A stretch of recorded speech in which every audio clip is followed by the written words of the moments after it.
जय हिंद, आपके साथ में हूं फरहा सिद्दीकी और आप जुड़ चुके हैं लाइव टाइम्स के ग्लोबल नेटवर्क के साथ। नमस्कार, आपके साथ हूं मैं खुशबू मनोरमा मिश्रा और चलिए खबरों की शुरुआत करते हैं। सबसे पहले आपको बता दें, वक्फ संशोधन कानून को लेकर सुप्रीम कोर्ट में आज फिर सुनवाई है। वक्फ संशोधन कानून को लेकर दाखिल की गई याचिकाओं पर सुप्रीम कोर्ट सुनवाई करेगा।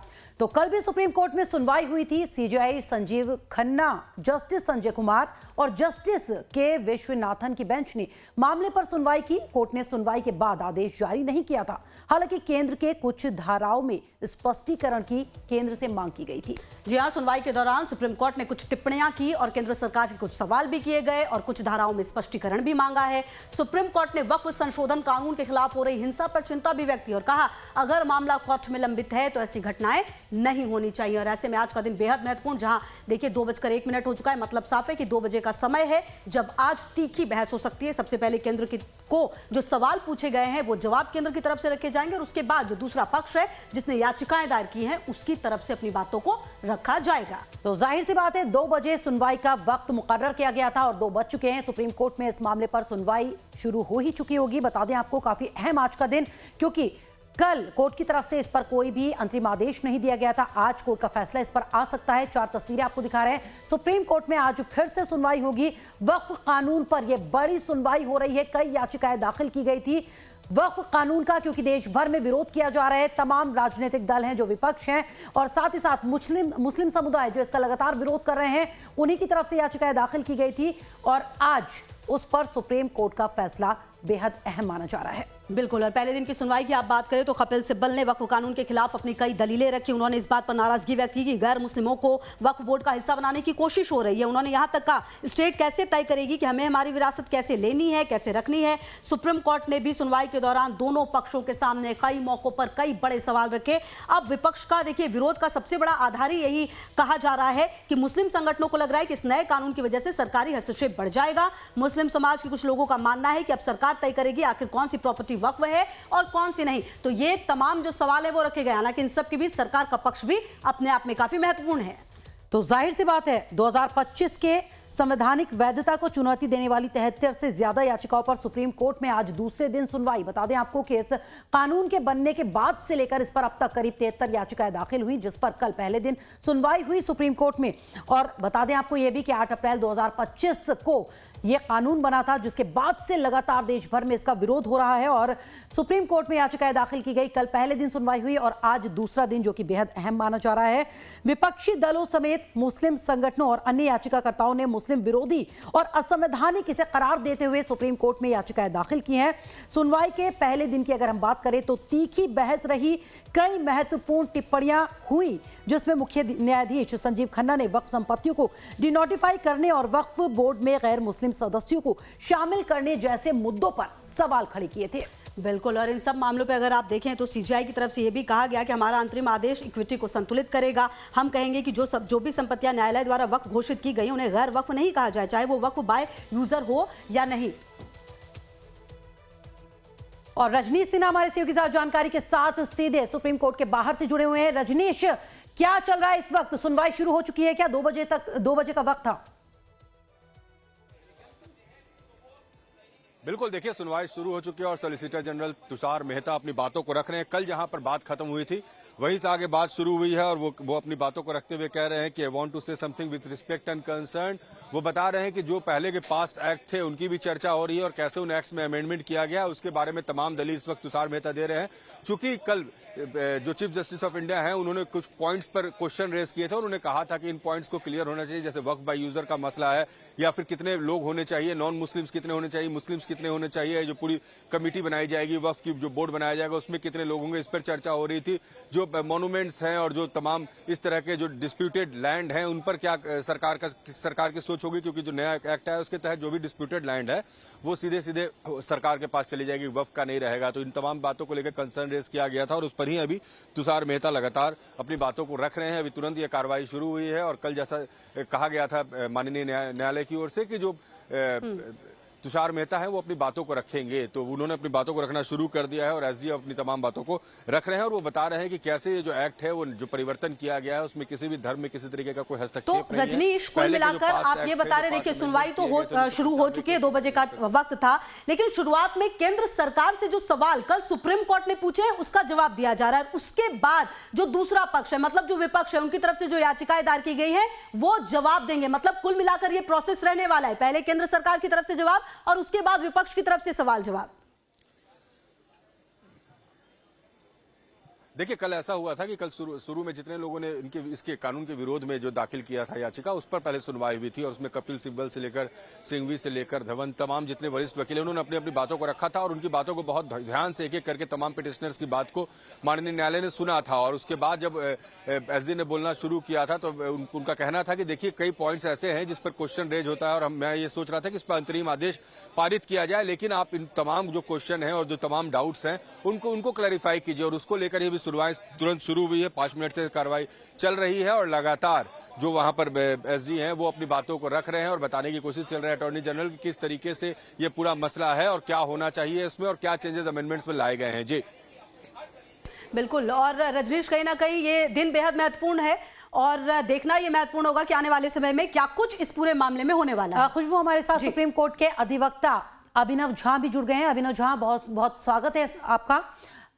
सुप्रीम कोर्ट में सुनवाई चल रही है, आज दूसरा दिन बेहद महत्वपूर्ण माना जा रहा है क्योंकि कल सरकार का कोई अंतरिम माफ कीजिएगा, सुप्रीम कोर्ट का कोई अंतरिम आदेश इस पर नहीं आया था। क्या माना जाए आज इसको लेकर? जनरल है वो भी दलील देंगे अपनी। मैंने इंशाल्लाह आज राहत मिलेगी, आज पूरी उम्मीद है। और जिस तरह से डीएम को इन्होंने सारी पावर दे दी है, बोर्ड से ऊपर डीएम को कर दिया है और डीएम सरकार के खिलाफ नहीं जा सकता किसी भी हालत में, तो वो कहीं ना कहीं वो है। और दूसरा वक्फ बाय यूज़र वाला, क्योंकि 4 लाख से ज़्यादा जो है आप प्रॉपर्टीज़ जो हैं वक्फ बाय यूज़र के तौर पे जो है इस्तेमाल होती चली आई हैं और पहले से मस्जिद हैं, कब्रिस्तान हैं, दरगाहें हैं। और दूसरा जो वक्फ के अंदर वक्फ बोर्ड के जो मेंबर हैं उसके अंदर जो है वो आज उसमें पूरी उम्मीद है कि पूरी मदद मिलेगी। सर, जो संशोधन के पक्ष में याचिका करता है, कह रहे हैं कि वक्फ बाय यूज़र जैसा कोई प्रावधान बाकी धर्मों के पक्ष में नहीं है, तो फिर यहाँ क्यों है? अरे भाई वो तो पहले से है ना, मसाजिद जो है कई सौ साल पुरानी है। अब जैसे दिल्ली की 123 प्रॉपर्टीज़ हैं जिसको ये कहते हैं, तो ये तो कई सौ साल पुरानी हैं। अब वो उनके दस्तावेज तो आज होंगे नहीं, पहले से चली आ रही हैं। तो वो वक्फ बाय यूज़र क्योंकि वो पहले से है। अब जब अंग्रेज़ आए थे तो अंग्रेज़ों ने दस्तावेज इधर उधर कर दिए, रिकॉर्ड के अंदर कर दिए। अब जैसे लुटियन जोन है, अब लुटियन जोन के अंदर जो 123 प्रॉपर्टीज़ हैं, जब ये उसने अंग्रेज़ हुकूमत थी तो उसने 1913 में एक नोटिफिकेशन जारी किया था और दिल्ली को जब राजधानी बनाने का ऐलान किया था तो ये सारी ज़मीनें एक्वायर कर ली थी। एक नोटिफिकेशन पे सारी ज़मीनें एक्वायर कर ली, मौके पर नहीं पहुँचे और उन ज़मीनों को दर्ज करा दिया सरकारी दस्तावेज़ में। तो आज जो 123 प्रॉपर्टी हैं वो सबसे बड़ी मिसाल है कि उसमें से 62 प्रॉपर्टी जो है वो डीडीए के रिकॉर्ड में है और 61 प्रॉपर्टी जो है एलएनडीओ के रिकॉर्ड में है। तो वहाँ जो है मस्जिद, कब्रिस्तान, दरगाहें और मदरसे एग्जिस्ट करते हैं ना, वो तो पहले से हैं। पार्लियामेंट की मस्जिद है जिसमें बहुत सारी हैं, जिसमें नर्सरी मस्जिद है, बहुत सारे हैं, जिसमें तिकोना कब्रिस्तान है और बराबर डीपीएस के पीछे 484 खसरा है। ऐसी सारी वो प्रॉपर्टी बहुत पहले से हैं और वो तो आया और नोटिफिकेशन, तो ये कोई चीज़ नहीं है कि अगर वो कह रहे हैं तो ऐसे कैसे। वहाँ पर मस्जिद है, वन से वक्फ ऑलवेज वक्फ। अगर मस्जिद है तो मस्जिद को आप तोड़कर क्या करोगे, कब्रिस्तान की जगह में क्या करोगे। और सुप्रीम कोर्ट के अधिवक्ता हमारे साथ जुड़े हुए हैं अभिनव झा जी। अभिनव जी, बहुत बहुत स्वागत लाइव टाइम्स पर आपका। सुनवाई शुरू हो गई है, आज दूसरा दिन, कितना महत्वपूर्ण माना जाए, क्या माना जाए कि आज फैसला इस पर आ जाएगा? बिल्कुल, देखिए जहां तक बात है कल के सुनवाई की, तो कल सुप्रीम कोर्ट में दोनों पक्षों की सुनवाई हुई और दोनों तरफ से दलीलें पेश की गई, लेकिन अंत में कोई इंटरिम ऑर्डर पेश नहीं किया गया।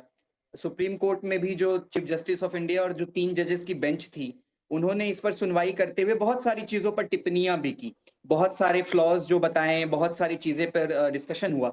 लेकिन आज जब ऑलरेडी मैं भी देख रहा हूं अभी बैठ करके डिस्कशन, इसमें जो सुनवाई है वो शुरू हो चुकी है और सॉलिसिटर जनरल तुषार मेहता जो हैं भारत सरकार की तरफ से जो दलील पेश कर रहे हैं, उन्होंने जाते ही कहा कि मैं इन चीजों पर टिप्पणी करना चाहता हूं और डायरेक्टली और इनडायरेक्टली जो भी चीजें हैं उस पर सुनवाई होनी चाहिए। उस पर उसके बाद जो सॉलिसिटर जनरल तुषार मेहता हैं, उन्होंने को रिप्रेजेंट करते हुए यह भी कहा ठीक है अभिनव जी, आप हमारे साथ रहिए, हम आपके पास आएंगे, यहीं से आप अपनी बात भी पूरी करिएगा। लेकिन इस बीच सीजीआई की तरफ से कहा जा रहा है पहली जैसी स्थिति बनी रहे, और ये पूरा मामला जहां पर देखिए एक एक लाइन बहुत ज्यादा महत्वपूर्ण है जो सीजीआई की तरफ से कहा जा रहा है, और कहा यह जा रहा है कि पहले जैसी स्थिति बने रहे। अभिनव जी, क्या मतलब इसका जो सीजीआई कह रहे हैं कि पहले जैसी स्थिति बनी रहे?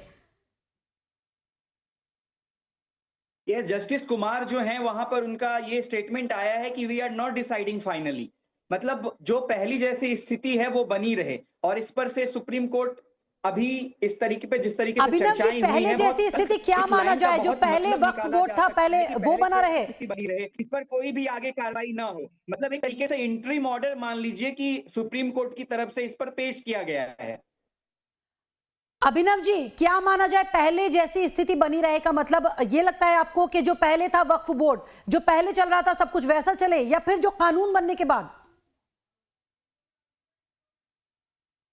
बिल्कुल, अभी कानून बनने के बाद अगर इस तरह की टिप्पणियां की जाती तो सुप्रीम कोर्ट का मतलब साफ है कि जो पहली जैसी स्थितियां वो बनी रहे, मतलब इस पे कोई छेड़छाड़ आगे होने की जरूरत नहीं है। मतलब जो बिल लाया गया है उस पर एक तरीके से इस पर एक कह लीजिए सुप्रीम कोर्ट पेश किया गया है। सॉलिसिटर तुषार मेहता जो सॉलिसिटर जनरल हैं उन्होंने यह भी कहा है कि यह बहुत बड़ा कदम है। अच्छा ठीक है, सॉलिसिटर जनरल जो तुषार मेहता है वो ये भी कह रहे हैं अभिनव जी कि एक हफ्ते में कुछ नहीं बदल जाएगा। इसका क्या मतलब है? किस तरह से ये लिया जाए कि एक हफ्ते में कुछ नहीं बदल जाएगा? क्या कोई समय दिया गया है सुप्रीम कोर्ट की तरफ से? बिल्कुल, अभी कोई स्पेसिफिक टाइम नहीं दिया गया है सुप्रीम कोर्ट की तरफ, लेकिन तुषार मेहता एक हफ्ते का समय मांगा है इस पर कि आप हमें एक हफ्ते का समय दीजिए और मैं इस पर जो है वो प्रिलिमिनरी रिप्लाई फाइल करूंगा सरकार की तरफ से। लेकिन कोई शायद उनको वक्त नहीं दिया है, इसी पर तुषार मेहता ने कहा है कि एक हफ्ते में कुछ भी नहीं बदल जाएगा। अच्छा जी अभिनव जी, यानी जो सरकार से सवाल किए गए थे सुप्रीम कोर्ट की तरफ से, उनका जवाब देने के लिए क्या ये वक्त मांगा गया है एक हफ्ते का? एक हफ्ते का जवाब वक्त मांगा गया था सुप्रीम कोर्ट में, लेकिन मुझे नहीं लग रहा है कि अभी तक का जो डिसीजन आया है उसमें समय नहीं दिया गया है और एक हफ्ते का, इसीलिए सुप्रीम कोर्ट में इन्होंने तुषार मेहता ने भी कहा कि ठीक है। एक हफ्ते में कुछ बदल अभिनव जी आप रहिए हमारे साथ, आप रहिए हमारे साथ। रजनीश भी हमारे से होगी, ग्राउंड जीरो से हमारे साथ है। रजनीश देखिए कुछ लाइंस तो सामने आ रही है जो सीजीआई की तरफ से और सॉलिसिटर जनरल जो तुषार मेहता उनकी तरफ से सामने आ रही है। आपके पास क्या जानकारी है इस पूरे मामले में अब तक, क्योंकि लगभग 13 मिनट का वक्त गुजर चुका है रजनीश, जब सुनवाई हो रही है अंदर? बिल्कुल देखिए, चीफ जस्टिस ने बहुत बड़ी बात की है कि when matter is pending before the court we have to ensure that situation as it exist now is not disturb. यानी उन्होंने जो कहा, जो आप कह रही थी कि जो परिस्थिति बनी हुई बने रहने दिया जाए, और दूसरी तरफ एसजी जो ये कह रहे हैं वो ये कह रहे हैं कि एक हफ्ते का समय हमें दिया जा सकता है, जो डॉक्यूमेंट चाहिए वो डॉक्यूमेंट्स हम फर्निश कर देंगे, एक हफ्ते में कुछ नहीं होता है, एक हफ्ते का समय हमें दिया जाए। ये लगातार दलील दी जा रही है एसजी की तरफ से कि अगर कानून पास हो गया है तो उस कानून को जारी रहने दिया जाए और कोर्ट उस पर रोक न लगाए। इस तरह की दलीलें दी जा रही है कि देखिए रजनीश, सीजीआई की तरफ से कहा गया है कि वक्फ बोर्ड में अभी कोई नियुक्ति नहीं की जाए, यानी अभी कुछ नहीं होगा, पहले जैसी स्थिति रहेगी। बिल्कुल, उन्होंने कहा है कि नो अपॉइंटमेंट ऑफ बोर्ड और council can take place and if registration has taken place under 1995 Act, then those properties cannot be disturbed. We are saying executive decides and judiciary adjudicates. यानी उन्होंने कह दिया है कि जो जैसी परिस्थिति है वो बनी रहे, जो पहले बात कह रहे थे सीजीआई उसी बात पर अभी बने हुए हैं, जिसके लिए एसजी ने कहा था कि एक हफ्ते की आप रहिए रजनीश। देखिए वक्फ काउंसिल में भी कोई नियुक्ति ना हो, जो बात कही जा रही थी सीजीआई की तरफ से भी ये कही गई है, क्योंकि कहीं ना कहीं चिंता जो है वो विपक्ष जो याचिका है उसमें ये दायर की गई थी कि आखिरकार जो नई नियुक्तियां होंगी वो किस तरह से होंगी, किसी दूसरे धन को कैसे एंट्री दी जाएगी। फिलहाल लेकिन उस पर अभी खुशबू नियुक्ति ना होने की बात कह रही है, नियुक्ति ना होने की बात कही जा रही है सीजीआई की तरफ से। मतलब कहीं ना कहीं जो बैलेंस है वो करने की फिलहाल कोशिश नजर आ रही है। और इसी के साथ आपको बता दें अभी नियुक्ति नहीं करेंगे। देखिए ये सॉलिसिटर जनरल जो है तुषार मेहता, मतलब केंद्र सरकार की तरफ से ये कहा जा रहा है कि अभी नियुक्ति नहीं करेंगे। बिल्कुल। और अभिनव जी हैं, जरा उनसे एक रिएक्शन ले लें। अभिनव जी, मतलब सॉलिसिटर जनरल भी ये कह रहे हैं कि अभी कोई नियुक्ति नहीं होने वाली है, मतलब जो सुप्रीम कोर्ट कह रहा है उसके तहत कि हाँ भाई ठीक है अभी हम कोई नियुक्ति नहीं कर रहे हैं। बिल्कुल, सॉलिसिटर जनरल तुषार मेहता ने साफ साफ कहा है कि किसी भी तरीके का पॉइंट नियुक्ति जो है वो हमारे हाथ में और हम उस चीज को नहीं करेंगे। उन्होंने साफ साफ सीजीआई के सामने और बेंच के सामने ये बात कही है, लेकिन उस पर फिर से सीजीआई की टिप्पणी आई है सीजीआई की आई है कि सभी जो स्टेट्स हैं, सभी जो राज्य हैं, वो इसमें इन्वॉल्व हैं। तो ये भी बहुत बड़ी टिप्पणी कह सकते हैं सीजीआई की तरफ से की गई है। उसके बाद ही सॉलिसिटर जनरल तुषार मेहता ने कहा है कि जो अपॉइंटमेंट है वो हमारे हाथ में और हम इस चीज को नहीं करेंगे। इस वक्त की बड़ी खबर आ रही है खुशबू, मैं आदेश लिख रहा हूं, सीजीआई की तरफ से ये बात कही गई है। अभिनव जी, यानी मैं आदेश लिखवा रहा हूं, सीजीआई ने ये बात कह दी है, यानी ये माना जाए पहले वाली स्थिति बहाल रहेगी। ये मतलब जो आदेश लिखवाने की बात कही जा रही है सीजीआई की तरफ से, मतलब इसका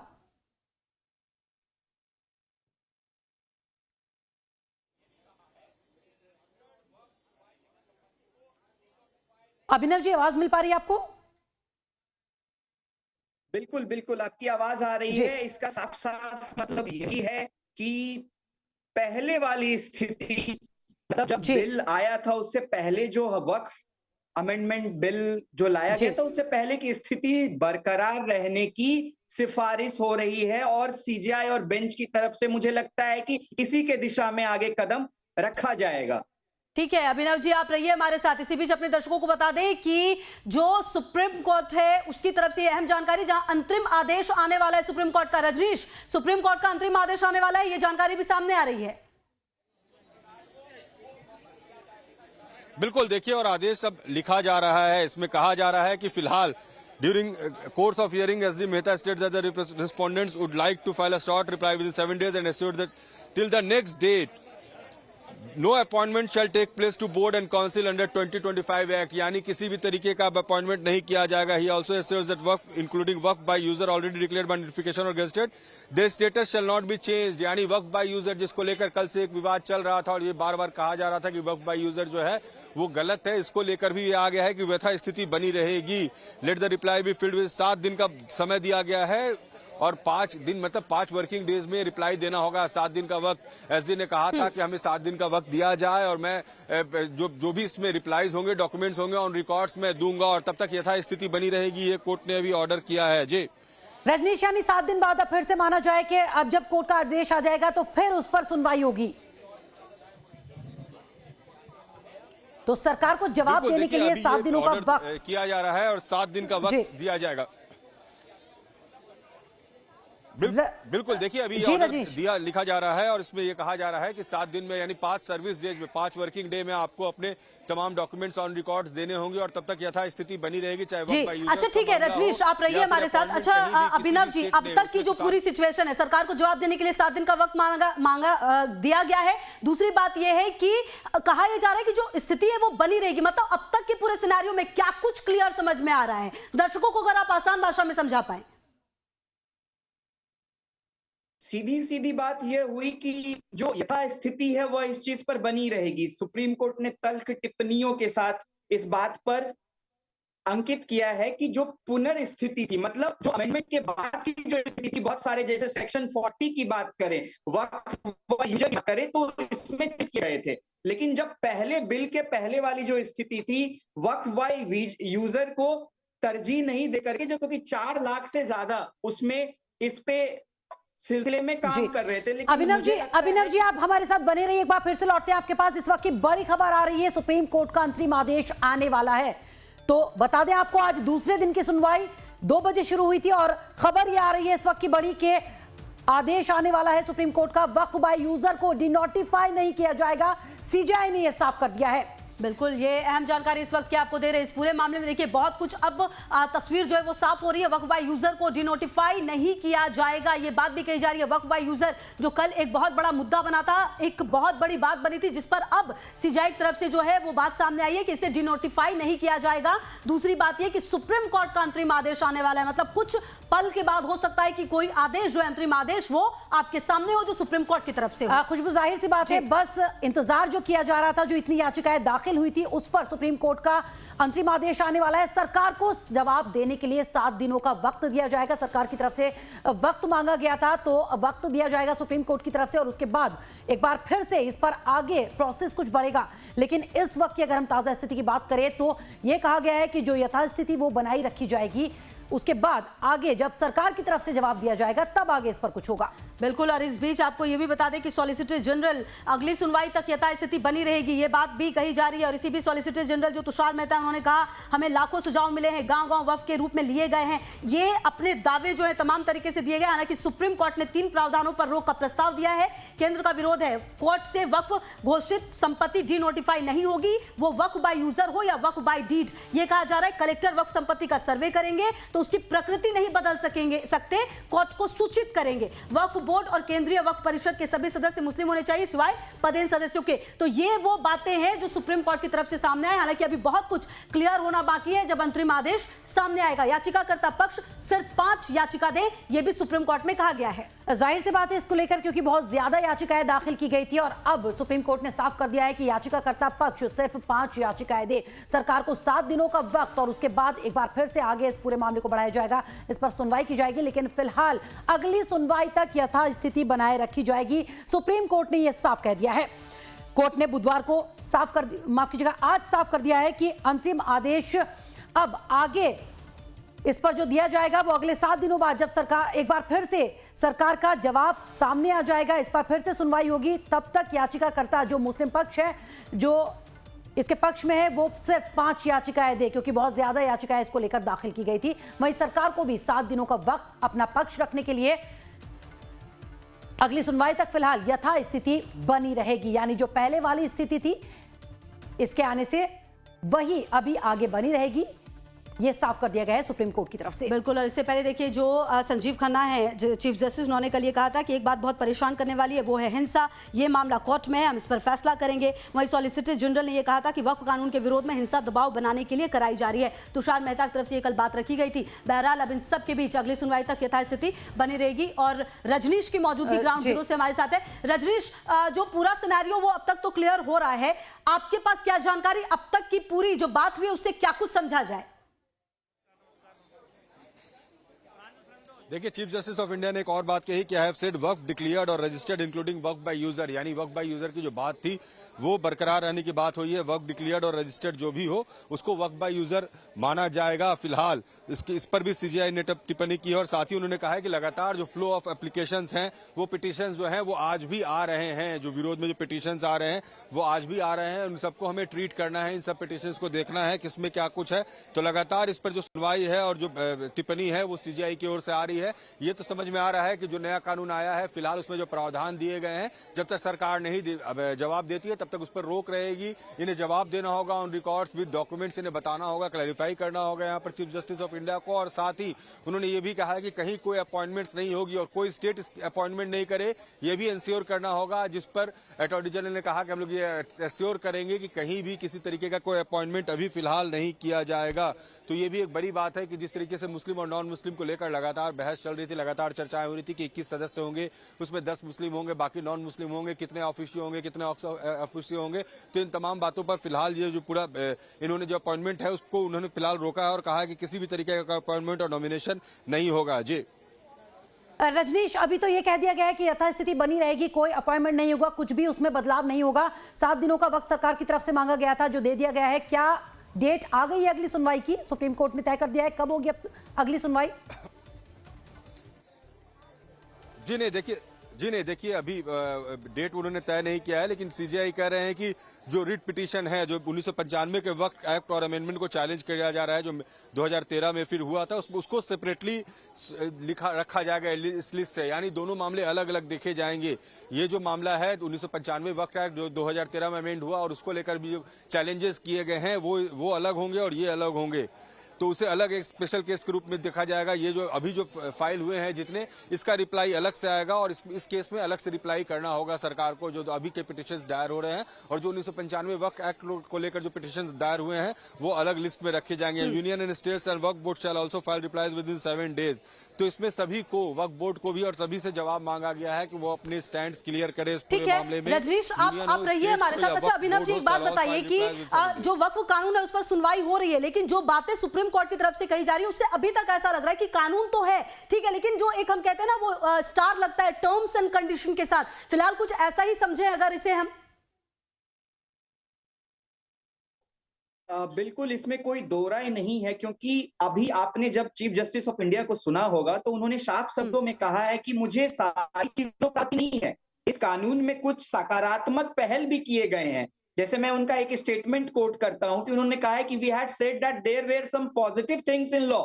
मतलब उन्होंने साफ साफ कहा है कि कुछ पॉइंट ऐसे हैं जहां पर पहल करने की जरूरत है और जहां पर चेंज करने की आवश्यकता है। उन्होंने एक लाइन अभी कहा कि जिस तरीके से कानून में 5 साल से अधिक अगर कोई इस्लाम प्रैक्टिस कर रहा है तो मुझे उस चीज पर कोई आपत्ति नहीं है, लेकिन वक्फ व यूजर जिस पर सबसे कड़ी आपत्ति जताई गई उसको चेंज करने की जरूरत है।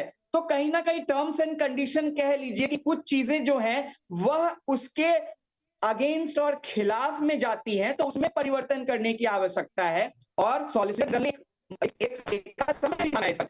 तो बिल्कुल पूरी तरीके से स्टे नहीं लगाया गया, यह चीज समझने की आवश्यकता है। एक इंटरिम ऑर्डर कह लीजिए और कुछ चीजों पर रोक लगाई गई है और इस पर सरकार जो है 1 हफ्ते में अपनी दलील पेश करेगी, रिटर्न स्टेटमेंट यानी अभिनव जी कुछ चीजों पर जिन पर रोक लगाई गई है सरकार अपनी दलील दे देगी, जब सरकार अपना जवाब दे देगी उसके बाद कोर्ट आगे इसको फाइनल करेगी कि किस तरह से इसको आगे बढ़ाया जाए। सरकार के जवाब के बाद जिस तरह से खुद सुप्रीम कोर्ट मान रही है कि कुछ चीजें हैं जिनमें बदलाव की जरूरत है।